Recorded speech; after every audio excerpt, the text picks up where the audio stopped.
You're so jealous you can hardly breathe. You're not only jealous of your husband, you're jealous of everybody and everything. And you can't enjoy anything unless you grab it for yourself.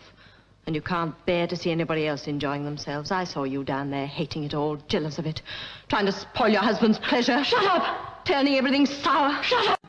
What a relief to see civilized people again. Did you enjoy yourself down there? Certainly not. I think I care too much for certain standards. I'm used to being treated in, well, in a certain way. You are. Didn't expect to see you coming out. No, rather not. Thought that place would be just your style. It is just my style. In fact, it's a lot better than my style. I've seen something today I never expected to see. Something I'd given up all hope of seeing. Really? What's that? A city full of happy people, healthy people, and busy people. A really civilized city. A real city at last. Better not say much more, because none of us here agrees with you. No, I can believe that. When I inquired about charities down there, I was laughed at. Why, I can't imagine. I've done a great deal of voluntary charitable work. I consider it to be my duty. That's okay. And I'm not saying you're hard-hearted. But you see, in this city, they don't believe in that kind of charity. They believe in social justice, and they've got it. That's what you people just don't understand. You don't even like the look of it.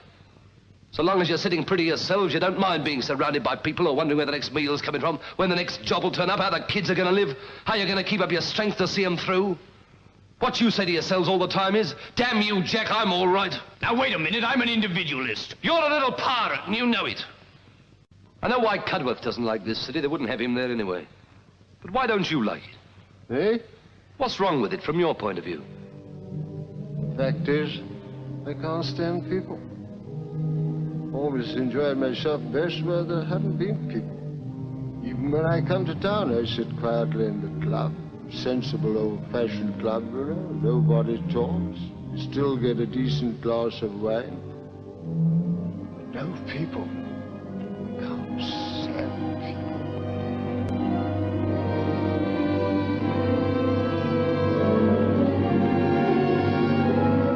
Yes, I see. Well, come along, Cudworth. Sure you won't join us, Lady Loxfield? No, I must wait for Philippa. Right. Well, get her away from here. Quite agree. It's right, you know. I don't mind a few old pals, decent fellows, and one or two reliable servants, that sort of thing. I've always hoped that men and women could live like that if they tried. Life hadn't got to be a dogfight round a dustbin. We'd made it like that, but it needn't be like that. No, it needn't be like that. Here they don't work to keep themselves out of the gutter. They work because they've got something big and exciting to do. They can see their life growing. They're building it up and they're in... Philippa, I'm getting old. I've lost your father. I've lost the life we had together. But I try to keep what's left. But there isn't anything left. Not even for you there isn't. And for me, it's not living at all.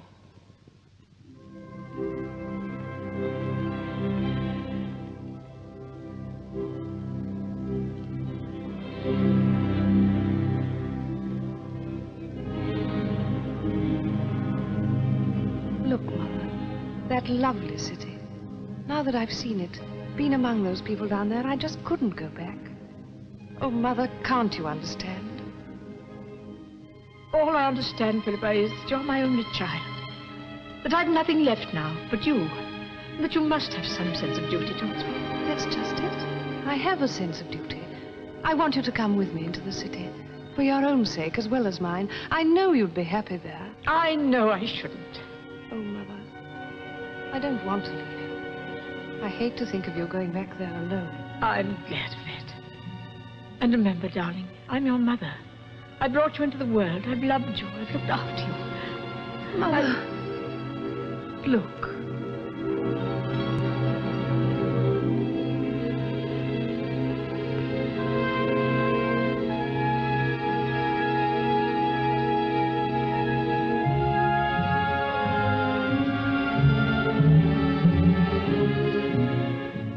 No, Philippa.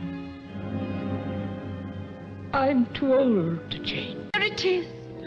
I've always hoped that men and women could live like that if they tried. Life hadn't got to be a dogfight around a dustbin. We'd made it like that, but it needn't be like that. No, it needn't be like that. Here they don't work to keep themselves out of the gutter. They work because they've got something big and exciting to do. They can see their life growing. They're building it up and they're enjoying it. But I'm surprised at you, Mrs. Batley. How's that? Well, I thought you said you had a lot of responsibilities. Looking after people, taking care of a home, going out cleaning. That's it. Had years and years of it. Could have done with half a dozen pairs of hands sometimes. Well, you can't leave it all to stay here. Can't I? Who says I can't? So long as I can remember, they've been telling me what I can do and what I can't do. And no thanks for it neither when I did what I could do. Well, some of them can look after themselves now for a change. It'll do them good. You like it here, don't you, Ma?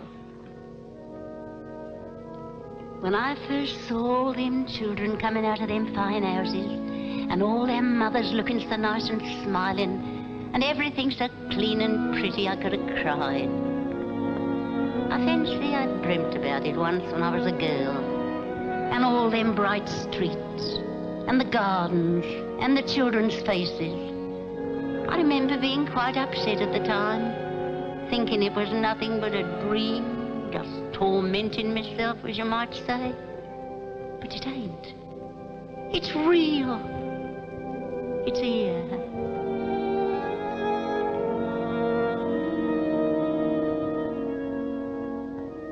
Behave yourself, young man. Blind, it's terrible. So somebody's got to go back and tell the truth about it.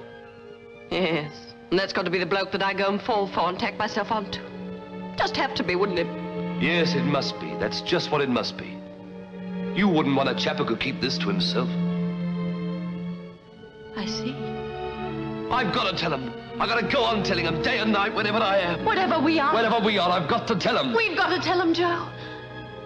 But how do we get back? Well, how did we come here? Some kind of miracle got us here. If we're ready to go, it'll get us back. It's not going to be easy, you know, unless when we are back. It'll be a hard road. Some of them will laugh and jeer just because they don't want to understand. They're frightened of losing some miserable little advantage they've schemed and worked for. They won't want to lose the whip hand they've got over somebody. They'd rather have their little privilege and prestige in an ash pit than take a chance and share alike in a new world. Some of them, poor devils, are so twisted and tormented inside themselves that they envy and hate other people's happiness. We'll have to talk to plenty of them. It's going to be tough. You don't know the half of it. Then there are all the smart boys, the kind I was, who've had to take plenty and know it's all rotten and won't have it you can see anything any better. They get big laughs at your expense. I know, I've been one of them. And there are plenty of them, too. And that's not all either, Alice. There'll be days, dark days, rainy days, when nobody wants to listen. When the butcher hasn't been paid and the grocer looks at you sideways and you've nothing to smoke. And they're asking you when you're moving on to the next town. And then we shan't be sure ourselves that we were ever here.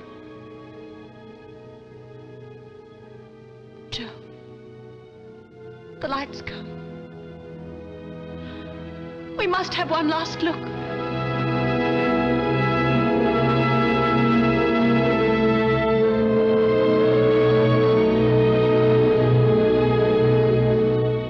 Must we go, Joe?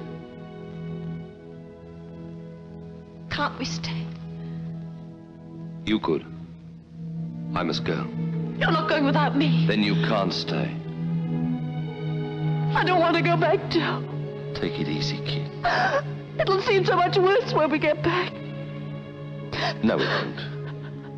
Because, to begin with, we'll remember. That's why we've got to go back, because we're the ones who've been and seen it all. And then we'll hope. And we'll keep on hoping. And every time we see a spark of vision or hope in anybody, we'll blow it into a blaze. They'll tell us we can't change human nature. That's the oldest excuse in the world for doing nothing, and it isn't true. We've been changing human nature for thousands of years. But what you can't change in it, Alice, is man's eternal desire and vision and hope of making the world a better place to live in. Wherever you go now, up and down across the 7 seas from Poplar to Chongqing, you can see that desire and vision and hope, bigger and stronger than ever before, beginning to light up men's faces, bringing a lift to their voices. Not every man or every woman wants to cry out for it, to work for it, to live for it, if necessary, to die for it. But there's one here and one there. There's a few down this street, few down that street, until you begin to see there are millions of us. Armies and armies of us. Enough to build 10,000 new cities. Like our city. Yes, like our city.